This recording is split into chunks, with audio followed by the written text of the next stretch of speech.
103 FM.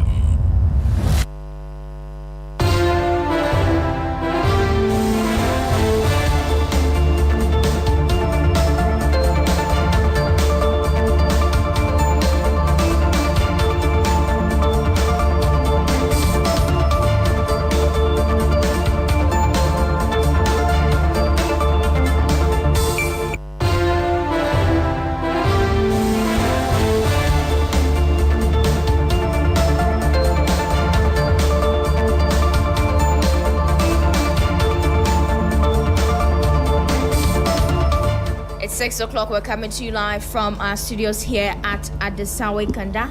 This is the 6 a.m. news here on 3FM 92.7. Coming up this morning, President John Mahama is set to officially launch the Ghana Free Primary Healthcare Program today. Also, customs activity severely hampered across ports and borders as freight forwarders and traders begin nationwide boycott over AI valuation system. And much later, Ghana Education Service closes teacher recruitment portal after massive oversubscription with over 40,000 applicants competing for only 7,000 available positions nationwide. I am Enyonam Haliga. Details of our headlines and other stories. Please stay with us.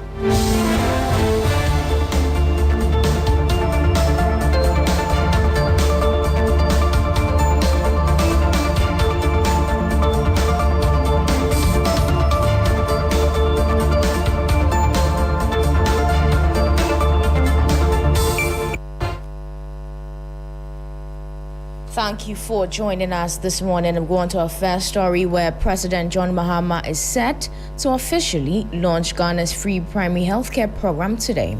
The free primary healthcare initiative is designed to ensure that every citizen, regardless of location, gains access to quality healthcare.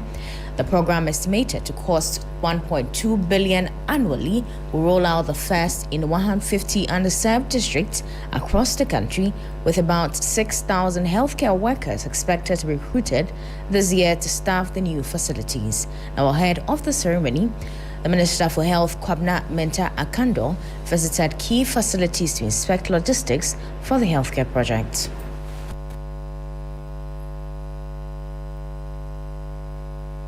The concept of the free primary healthcare, apart from its freeness, which leads to the affordability, it's a complete shift from sick care to healthcare. Detection of the disease on time, early detection, and if possible, preventing the disease before you get its complications. We have market women who are very busy, and they will have to go to the market, but when they have this posts at the market, it becomes easily accessible. Not have to travel long distances to access healthcare.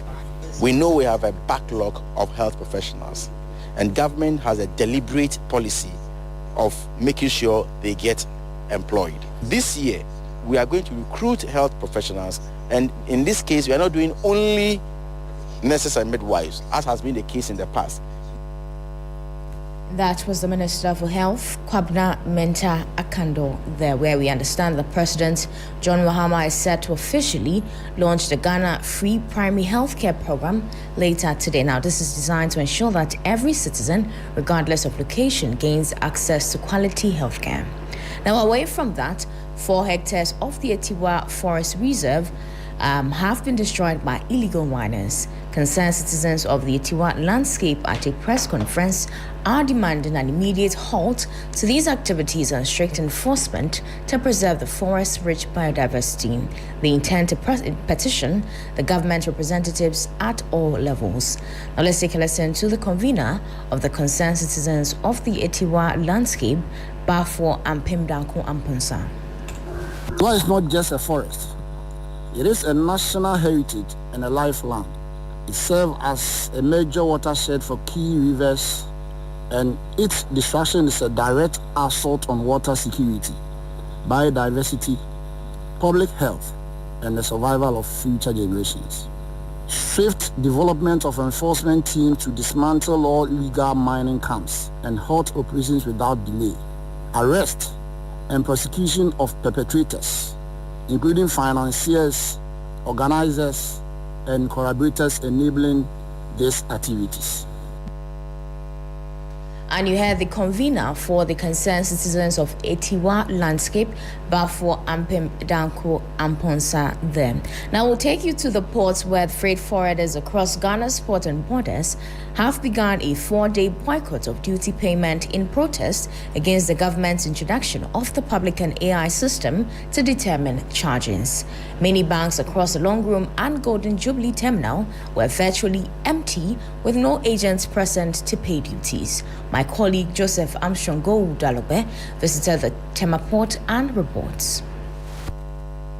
The Tema Long Room is where most clients and agents typically pay their taxes and duties. However, a visit on Tuesday morning revealed that many agents were absent following a boycott declared by the leadership and members of the Freight Forwarders Association.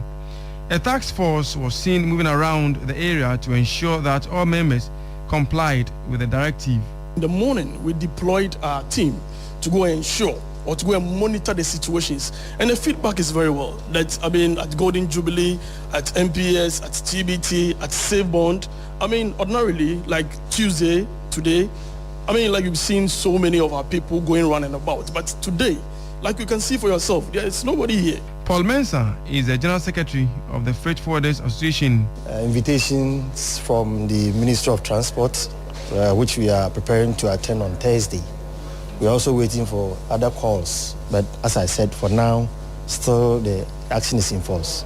We have a lot of issues that have been raised over the past few weeks and still waiting for solutions. We are only looking for solutions. The president of the association, Stephen Ajokache, added that the boycott is also being observed at other land borders across the country. We want to tell government we are never against their policies. They should get it very clear.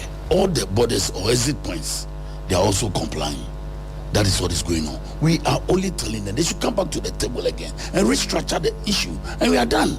That is all we are looking for. The Commissioner General of the Ghana Revenue Authority, Anthony Kwesi-Sapon, has been explaining the purpose of the introduction of the publican AI system. Publican will help the officers to accurately determine the country of origin, because that's a key factor in the determination of the taxes. Second is the classification. Every product manufactured and traveling across the world has a unique code. And when you miss that unique code, you will not pay the right taxes. And finally, how much is an item paid for which the taxes ought to be collected? Publican does not make a decision.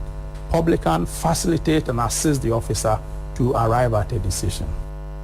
That was a report of my colleague Joseph Armstrong. Now we'll take you to education, where education think tank EdWatch is raising concerns about what it describes as a growing inequality and deficiency in Ghana's education system. In its first quarter of 2026, EdWatch says despite billions of cedis allocated to the sector, major gaps remain in its implementation.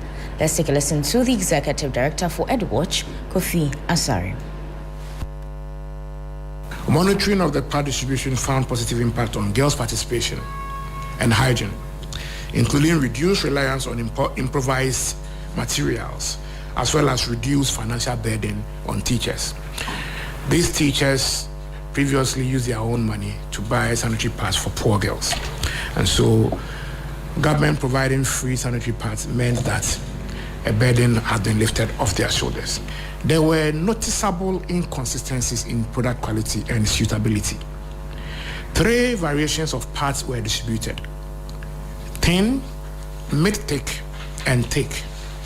Only Adenta municipality received all 3 variants, while the other districts received either 1 or 2.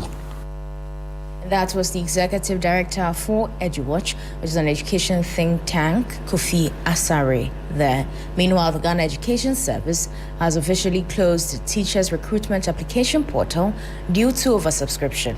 Now, according to the service, more than 40,000 teachers submitted applications despite 7,000 positions being available. The Minister for Education, Haruna Idrisu, who announced this at a news conference in Accra, urged applicants who are unable to complete the process to reapply when the next recruitment opens. Now we'll take you to the court where the Supreme Court has indefinitely adjourned the hearing of review application by NDC Pandai parliamentary candidate Daniel Nsala Wakbala against the Apex Court's decision, which announced the Tamale High Court's dismissal of the parliamentary election.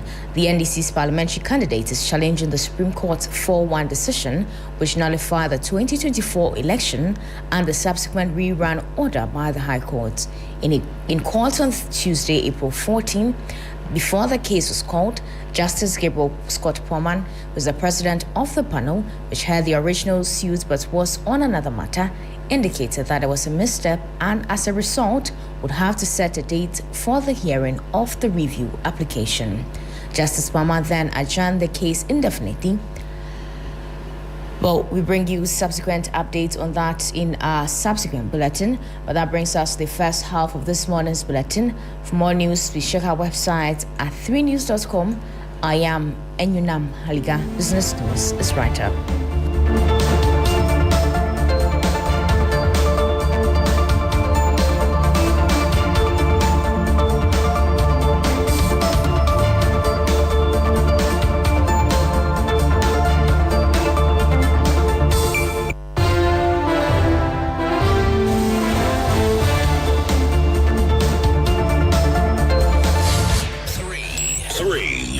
FM. Sunrise on 3FM, the best in the morning. Accra gets busy on this frequency. 92.7 3FM.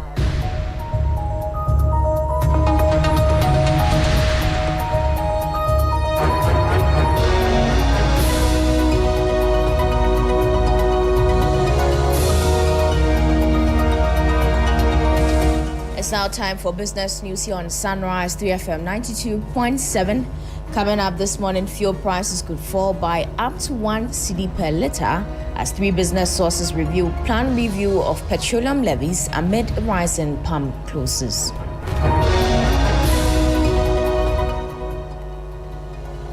Also, rising insider fraud risk pushes Ghana Association of Banks to intensify ethics training and governance drive to safeguard public trust in the banking sector.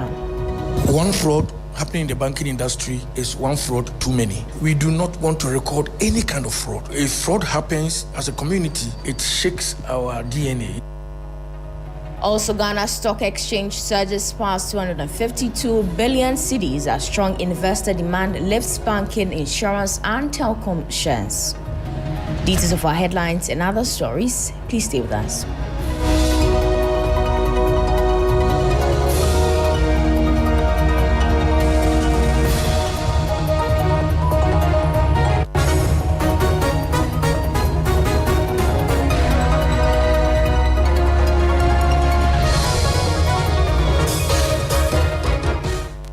Now go on to a first story where fuel prices in Ghana could fall by as much as 1 cedi per litre in the coming days. That's according to 3 business sources within the finance and energy ministries. The expected drops follows a directive by President John Dramani Mahama to review taxes and levies on petroleum products as consumers face rising costs at the pumps.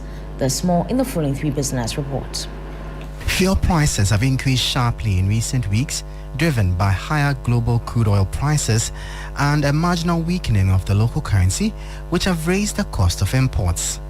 Petrol prices have risen from around 10 cedis per litre to more than 13 cedis, while diesel is selling for about 17 cedis per litre.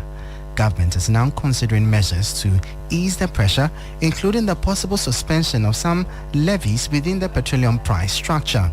A group of civil society organizations has also called for deeper cuts, proposing a reduction of 1 cedi 65 pesos in the current price build-up.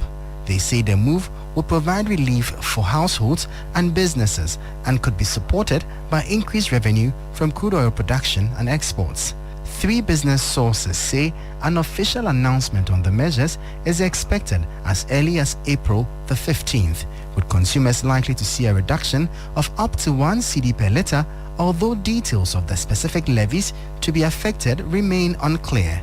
The government has yet to formally confirm the changes as discussions continue on how best to cushion consumers while managing the impact on public finances. Now, away from that, the World Bank, International Monetary Fund, and the International Energy Agency are warning the ongoing war in the Middle East could trigger food security challenges. They say it could lead to job loss and high fuel prices in Ghana, other countries, and low-income economies. This is contained in a joint statement issued in Washington, D.C. on the sidelines of the World Bank IMF spring meetings. The head of the three institutions met on Monday as part of coordination group established in April early last year to strengthen their response to conflict, energy, and economic impacts. Now to some other stories, as the Ghana Association of Banks has raised fresh concerns over the increasing fraud risk within the banking sector, particularly the growing involvement of some staff in fraudulent activities. Chief Executive Officer John Iwa says the trend threatens public confidence and long-term stability of the industry. The Ghana Association of Banks says fraud remains one of the biggest threats confronting the financial sector, with insider involvement becoming an increasing source of concern. Speaking at the opening of a board-level ethical training program for bank directors in Accra, Chief Executive Officer Johnnie said stronger ethical leadership is needed to protect the credibility of banks and rebuild trust. One fraud happening in the banking industry is one fraud too many. So we do not want to record any kind of fraud. So if fraud happens as a community, it shakes our DNA, it shakes what makes us the banking industry that we call ourselves. When Bank of Ghana issues the fraud report and it shows a certain trend which is moving negatively, particularly with staff involvement, we get worried. And so the training and the public awareness campaign that we are embarking on is all part of the processes we have put in place to help us address that phenomenon. Johnnie noted that the association is working closely with stakeholders to promote stronger governance standards and integrity at every level of banking operations. Working with the Chartered Institute of Bankers, there is an ethics certification program where every staff of every bank will have to go through an online training program every year to certify that you've gone through this, you understand, and then you get your certificate out of it. And again, as part of the broader campaign, we are also going to embark on another round of fraud certification, more or less, for every staff, not just tellers and the people in the branches. The association believes stronger board oversight and continuous ethics training will be key in reducing fraud risks and sustaining confidence in Ghana's banking industry. Now, away from that, the Ghana Stock Exchange has recorded a major boost in investor confidence, with market capitalization crossing 252 billion cedis mark after renewed buying interest in banking, insurance, and telecommunications stocks pushed up the benchmark sharply high. There's more in the following three business reports. The GSE posted a strong performance on Tuesday as investors returned to key equities, driving total market value beyond 252 billion cedis. The rally was led by renewed demand for banking and insurance stocks, alongside gains in the telecommunications sector. Market watchers say the sharp rise signals growing confidence in listed companies and expectations of improved earnings in the months ahead. Among the top gainers were Ecobank Transnational Incorporated and SIC Insurance, both recording strong price increases during the session. MTN Ghana also advanced and remained one of the most actively traded stocks on the market. GCB Bank added to the positive momentum, while Cal Bank recorded the highest trading volume, showing continued interest in financial sector counters. Despite the overall bullish sentiment, a few stocks closed lower. Ecobank Ghana, Guinness Ghana Breweries, Republic Bank Ghana, and Standard Chartered Bank Ghana all registered modest declines. Analysts say the latest gains reinforce the stock market's strong performance since the start of the year, with financial stocks continuing to outperform. Tuesday's close above the 13,200 mark for the benchmark index is being viewed as another sign of resilience as investors position themselves across major sectors of the economy. That was a 3 Business News Desk report on the Ghana Stock Exchange surging past 252 billion cedis due to strong investor demand. Now we'll take you to the forex market to see how the cedi is faring against major trading currencies and how some key commodities are also faring on the global market. On the interbank foreign exchange market, the dollar is selling at 11 cedis, 3 pesos. It gained 1 peso. The British pound is selling at 14 cedis, 85 pesos. It gained 3 pesos. The euro is selling at 12 cedis, 93 pesos. It also gained 2 pesos. However, be guided that these figures could be higher at the forex bureau near you. In the global commodities market, Brent crude is trading at $95.20 per barrel. Gold is trading at $4,749.75 per ounce, down by $17.14. Cocoa is trading at $3,327 per ton, up by $87.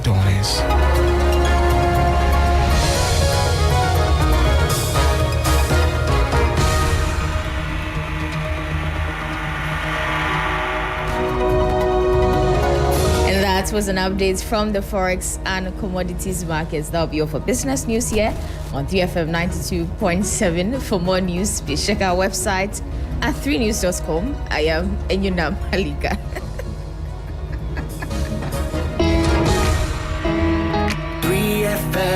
Sunrise, 3FM Morning Show, 3FM 92.7, 3FM, your urban lifestyle radio, 3FM Sunrise, 3FM Morning Show.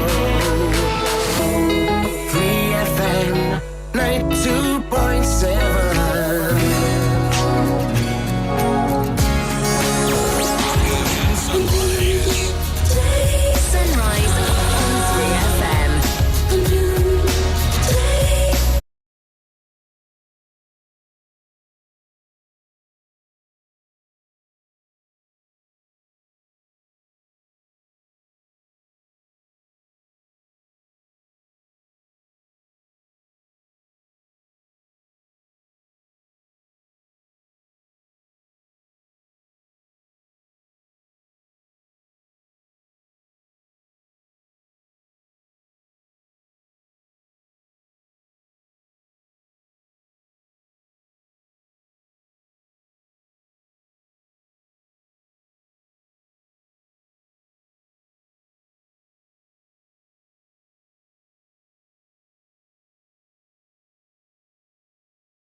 The morning after the 6 a.m. news as well as the business news, Kind Ketsi and Yunam Haliga.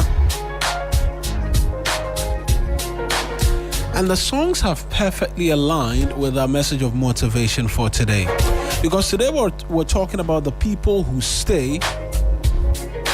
And I'm asking that we take a moment to think about something we often overlook: the power of presence.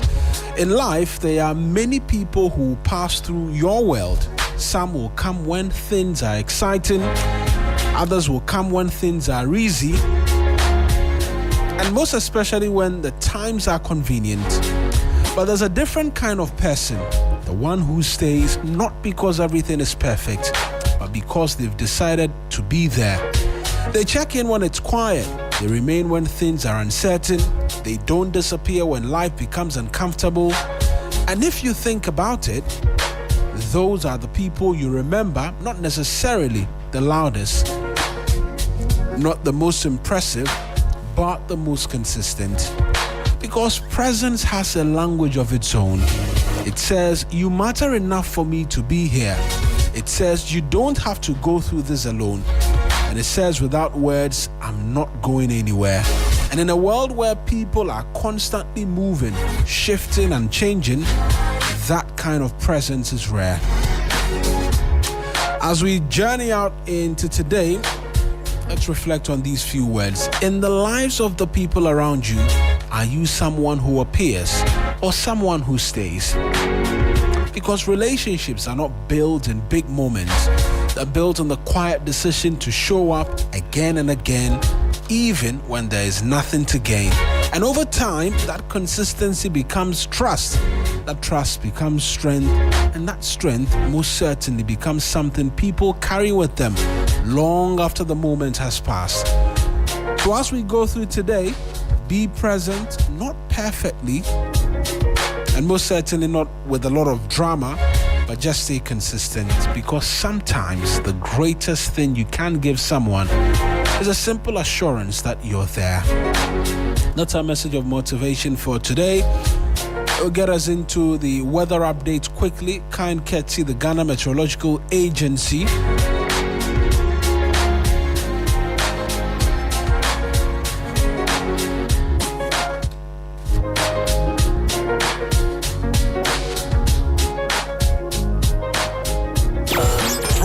Sunrise. A bit of delay from their part because on social media we're yet to get updates from the Ghana Meteorological Agency as with regards what we can expect for the weather today.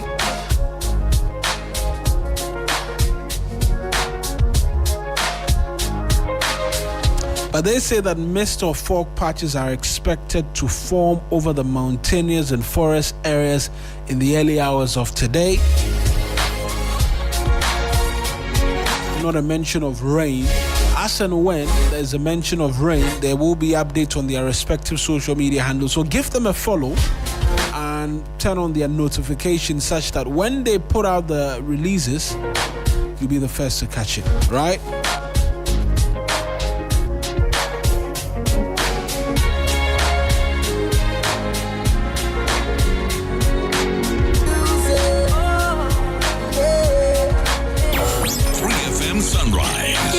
Don't last forever.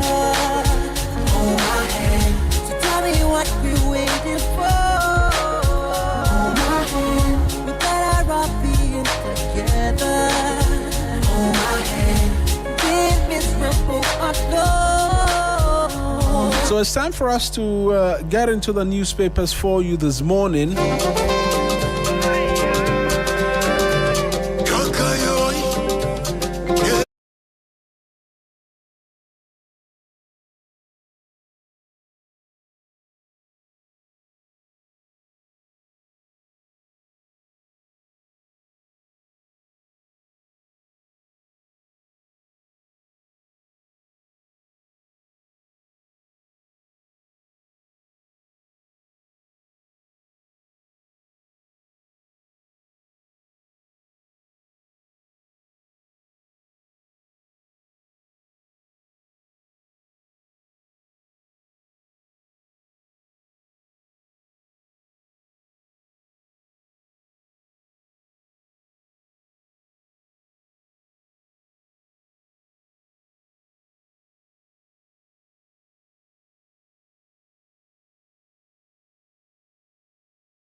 what's going on in this country.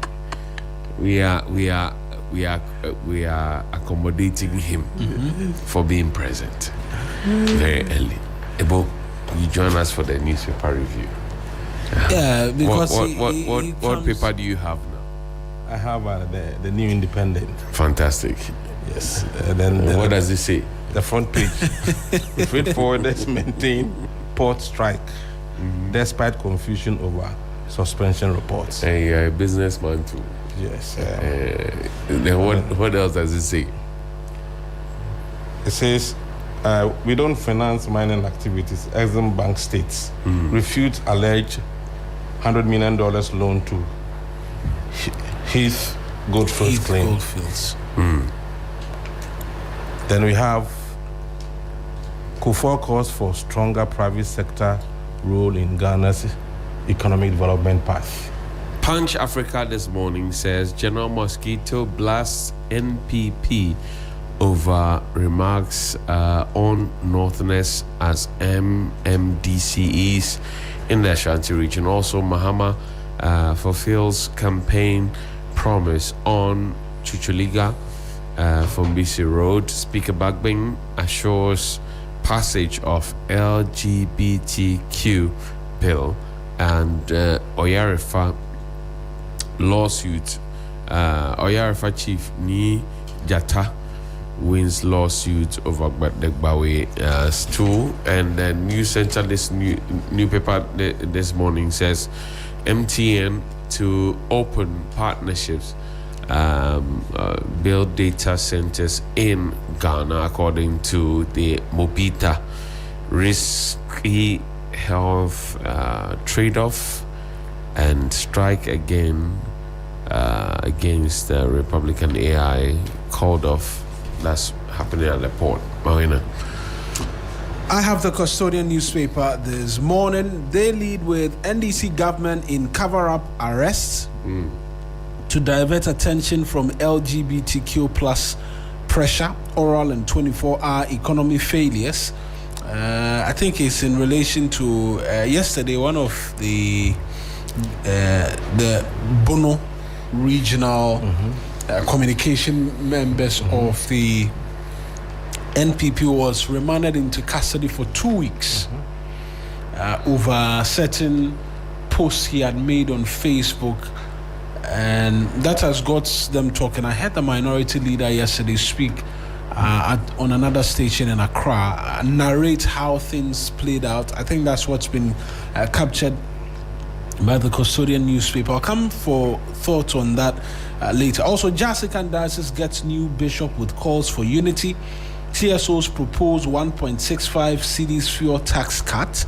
Over 100 teachers left Gushegu over housing shortage. That's according to the MPL Hassan Tampuli. And government makes local farmers poor with imports. The minority is saying this. On the back page, a number of the stories, or some of the stories on the front page are there, but there's IMF cuts 2026 global growth forecast to 3.1%, and you know why. It's because of the ongoing war. The Daily Post, President Mahama to launch landmark free primary healthcare program today, and that is slated for 10 a.m. Non-communicable diseases account for nearly 50% of deaths in Ghana. It's according to the health minister, and Ghana Medical Trust Fund strengthens nationwide partnerships ahead of rollouts. Today, the Daily Post has health stories on its front page throughout. The final one I have here, the publisher, hands-off businesses. Kufuor insists state must not compete with private sector.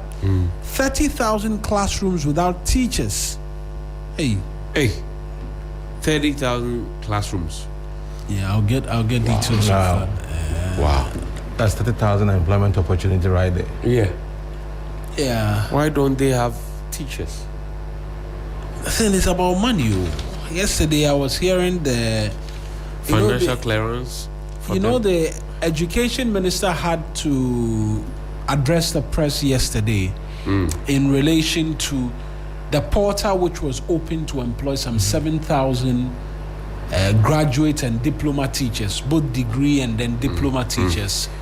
the portal was to remain open for a period of time, but they closed it a lot earlier because out of the 7,000 slots they have available, 40,000 people had applied already, which was a week after the portal was opened. 40,000 people had applied. And they said they can't keep it open because they have just 7,000 slots. Already, times 3 of that number have applied looking for jobs. And they have financial clearance for just 7,000 people. So I was listening to a lot of the analysis, the back and forth, and people say we need to have a strategy where we are employing from time to time. And it comes back to the question, where is the money to pay the individuals? That's the question. That's the question. That's the question. Where's the money to pay them? In the pocket, the money, you see where Ghanaian politician would always want to pocket some of the money.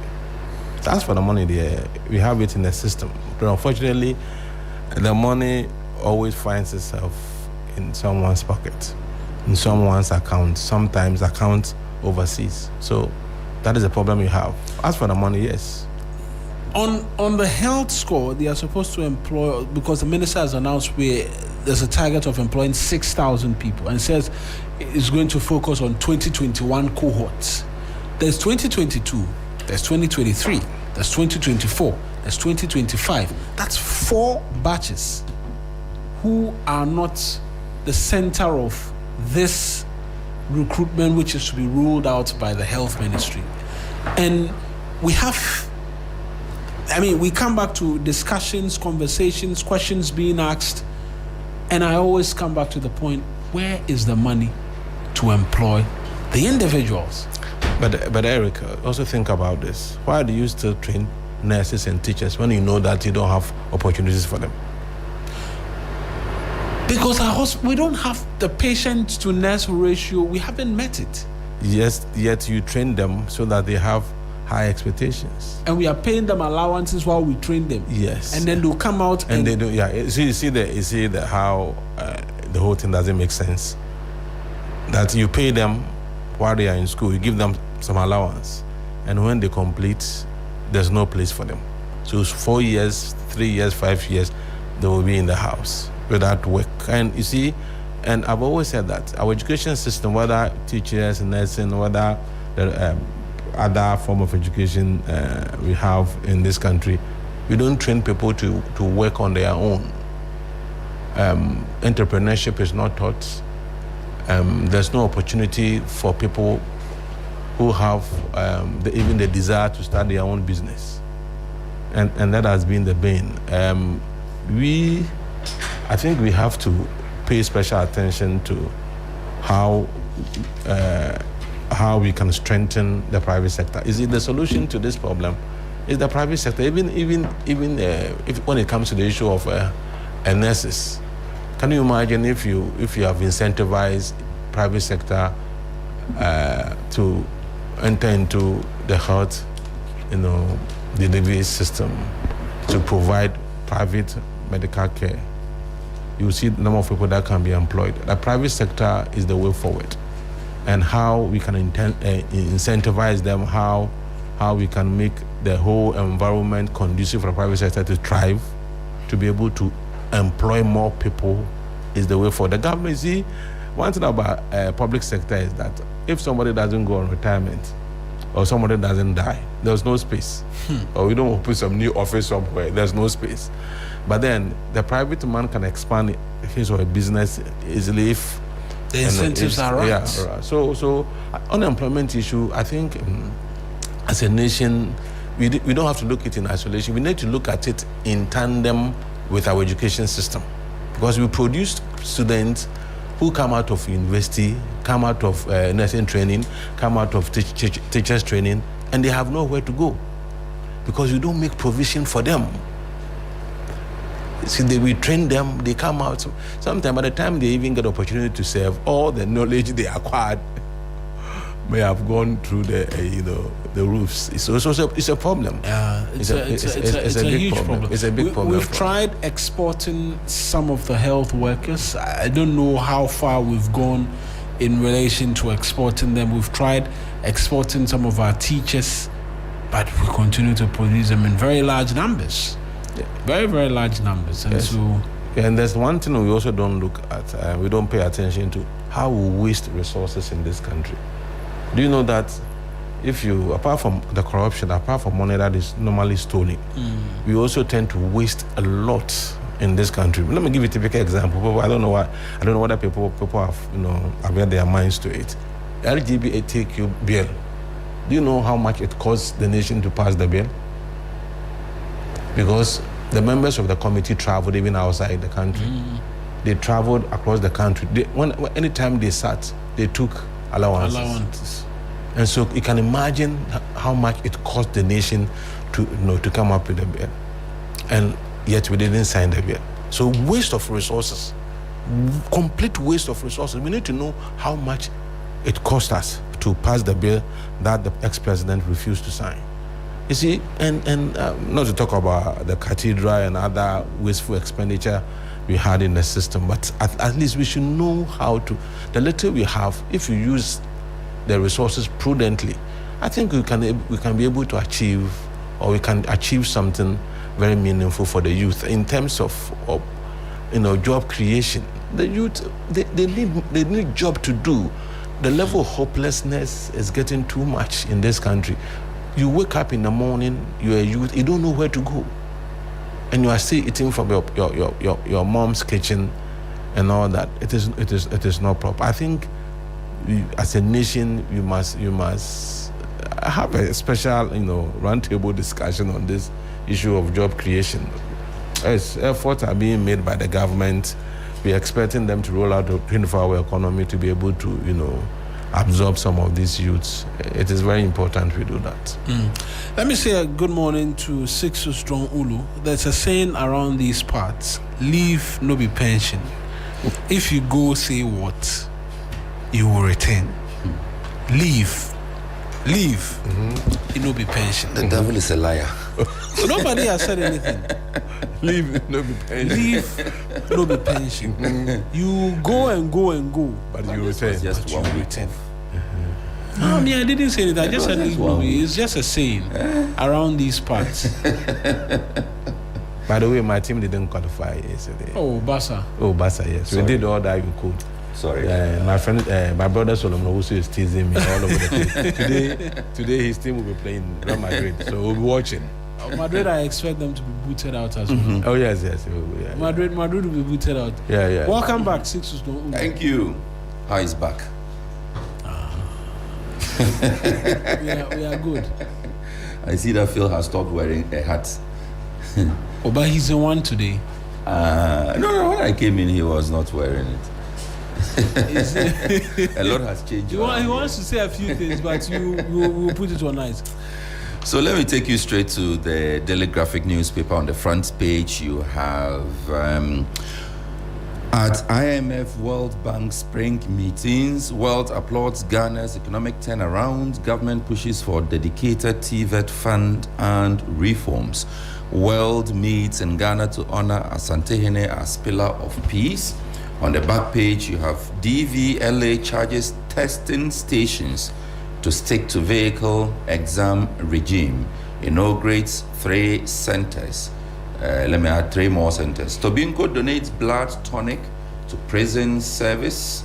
And that story is also on the back page of the Daily Graphic newspaper.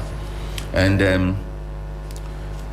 the Ghanaian Times newspaper, the most authoritative newspaper, says on the front page, street drug hawking spreads. Pharmacy Council, FDA to clamp down on offenders. Minister sets up committee to probe UTAC allegations. And cushion consumers, CSOs push for 1.65 Ghana cedi fuel price cut.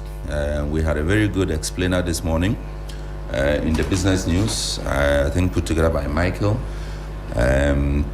telling us what they have gathered, likely to be a 1 cedi. Yes, there are talks of the 1.65 cedis, but likely to be 1 cedi. Can it be 2 cedis? Because 200 Ghana. Is it going to be the 1 cedi levy or some other. They are going to the scrape levy. from different fortunes. The margins and the taxes. I think the conversation so far is about removing the one city one. Yeah, what's the name again? The energy levy. The energy levy. Yeah. Yes, and once that is removed, then it means that there's a direct impact, right, on the price build-up. Yeah. So as consumers, we get to benefit that directly. But then again, the question is being asked: can it not be 1.65? Yeah, but I personally am against the one city levy being removed. I'm against it because, I mean, if the purpose was to for the introduction of that one city is to pay off some of our pay off our legacy energy debt, and also to buy fuel to run our plants for us to have our lights on. And I don't see why it should be taken off, because I think then it becomes a choice between a short-term comfort or relief against maybe a long-term energy stability. I listened to the reasoning. Recall that press conference by Felix following the emergency cabinet meeting, where they spoke about the timelines. This is supposed to be a 4-month relief. 4 weeks of 4 week relief. Sorry, forgive me. It's supposed to be a 4-week relief. Within those 4 weeks, they are monitoring Trump and his people to see whether there would be any significant development which would then impact global prices for us to also enjoy. Well, we all admit that that will have a direct impact on government revenue. And that means that projects will be affected. That means that the IPPs who are benefiting from this one CDT are going to be affected. Are we going to see more power cuts within the 4 week? Yeah, that's window? what I'm talking about. Are we going to have to then say that, okay, if Egbeta was enjoying uninterrupted power supply within the 4 weeks, with that levy removed, Egbeta, you have to now go 1 day off for the 4 weeks? I mean, I'm sure those are details that are not clear. Or the IPPs will also say that, well, considering the unforeseen global concerns, which is the reason why government is taking this decision, we will also try to, augment in one way or the other, or put on hold some of our demands. but the debt will still be there. The debt will still be there. Just push it so forward. We'll still come back to the same thing. Right? Yeah. It's like you say you want to hide the ostrich. You say playing the ostrich. You bury your head in the sand to avoid your troubles. But when you raise your head again, it's standing there staring you in the face. So I agree with you. There's going to be a significant impact. But then again, the NDC is a social democracy, democratic party, meaning that you are supposed to be empathic, you are supposed to be considering the concerns of people. And mind you, this country, once fuel prices go up, Kofi Brookman and everything else, Graphic and Times also go up. We all find a way of, aligning with the fuel prices. So I think it is right that we have this reprieve. I mean, it's just 4 weeks. Yeah, that's all. But I'm saying that yes, we can look at the margins, some of the margins, some of the margins of even the OMCs and all that, and some. I mean, it should be shared. I mean, that's a shared responsibility or shared burden. We are doing a burden sharing, right? So that's what I'm saying, that if the one city is touched, what will be the ramification? I mean, for me, that should be the issue. We'll now be buying at the pump 12 cedis, 30 pesos. Yeah, so I think generally the pumps are selling to 13 cedis So the 30 floor price by the NPA is 13 cedis, 30 pesos for petrol, and 17 cedis, 10 pesos for diesel, right? If the 1 cedi were to be touched, we are looking at 500 million cedis, possibly, in terms of how much could be lost in the 4 weeks. Also mindful of the fact that, I mean, I see a number of the papers carry the CSO's projections. And so if you look at what the CSO's put together, the tax component from our fuel price build-up, because not everything from the fuel price build-up goes to government. There are some specific mentioned. So let me just mention them. Road fund levy, 24 pesos for road fund levy, 50 pesos from the energy fund levy, 23 pesos from the special petroleum tax, 6 pesos from the bulk oil storage and transportation margin, the fuel market margin, unified petroleum, and also primary sector recovery levy. Then there is the 1 cedi levy in addition as well. We're looking at all of that contributing about 10 to 15% in terms of all domestic revenue gathered. So touching it becomes a problem. The 1 cedi specifically, and yesterday I was having a conversation with one of with Wisdom. He's in the newsroom with our data team, and we're looking at even last year as well. The government had to suspend the implementation of the 1 cedi levy for some time, because remember there was some escalation by the same group of parties, Israel, US, against Iran. It led to prices going up to an extent, and the government stayed its hand and didn't roll out the 1 cedi levy for some time. It still brought in a lot of money. He mentioned a figure of about 8 billion cedis last year alone. And so you can see that this 1 cedi levy is a huge component in terms of helping us raise revenue. It's and yesterday I was saying it's the reason why perhaps we haven't heard anything just as yet, because they are looking around to see where they can touch, where they can cut, and what it will mean. Because the implications. About 4 weeks to 5 weeks ago, we were here and we were playing a soundbite from the finance minister saying that our salaries far outstrip the monies we have to spend on salaries, and so the government had to borrow to pay salaries. We are here and we are saying financial clearance for 7,000 people, financial clearance for 6,000, financial clearance for 7,000 teachers, financial clearance for 6,000 nurses as well. There's government expenditure that has to be taken care of and all of that. As it is now, we can have conversations about how we can plug loopholes and all of that, but at the current rate, this is what the books look like. So if you touch something, there is a difficulty as to what it could mean in terms of implications. But like Sistu said, it's a social democrat. Something must give. Something must always give. Something will give. And this morning we are hearing they will announce where exactly we will see the cuts, because since there's been the quiet, there's been a lot of people are suggesting different things. And the anticipation is the next pricing window, right? Which is tomorrow.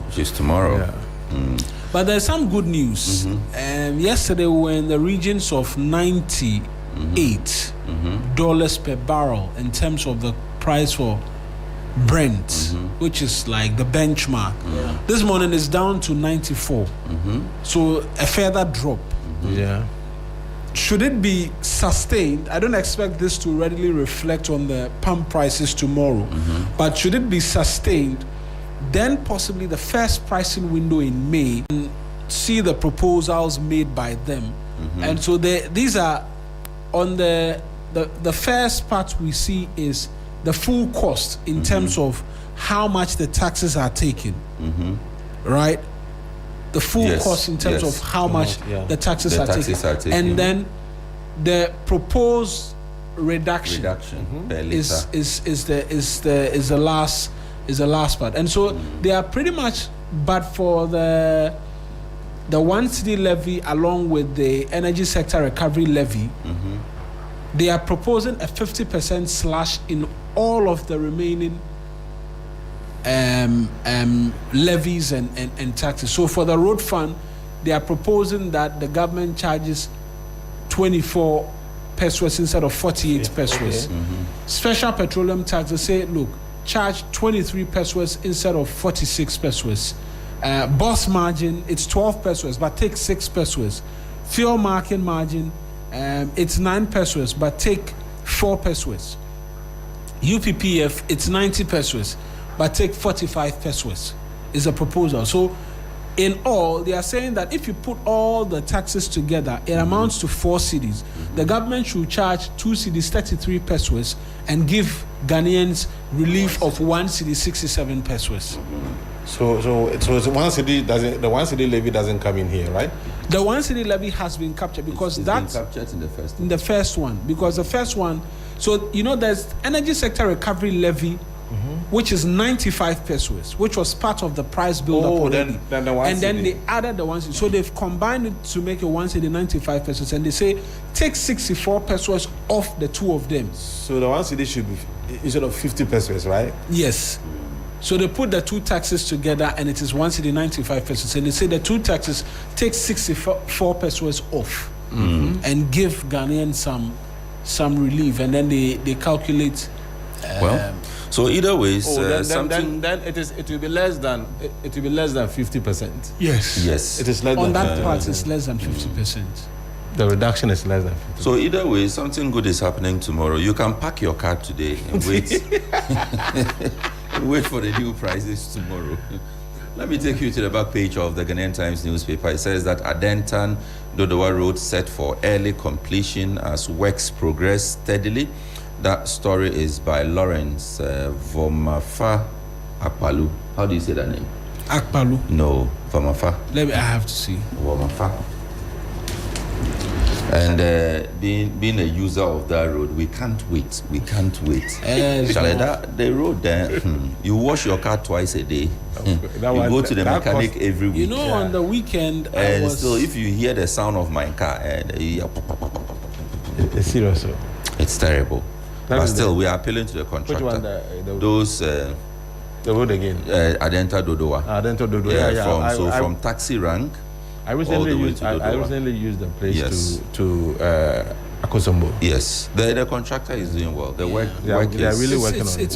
It's moving set, and they try to water it to reduce the dust. Yes, but we are begging you, those speed ramps you put, we beg you, don't do that. But the vehicles too are speeding. And then the place is dusty too. I'm not saying don't put the speed ramps. The speed ramps are simply too high. So for those of us using small cars, we are always scratching. If you like, tilt yourself 180 degrees or 360 degrees, or you will still scratch. And you see, when you scratch, like you feel it in your heart. Yeah. You see, the cow do. The amount of money is going to go. Charlie. Every scratch, we beg you. It's equivalent to money. Yes, you have to control the speed. We agree, but we beg you. It's simply too high for, you see, the small cars. The Prados don't have a problem.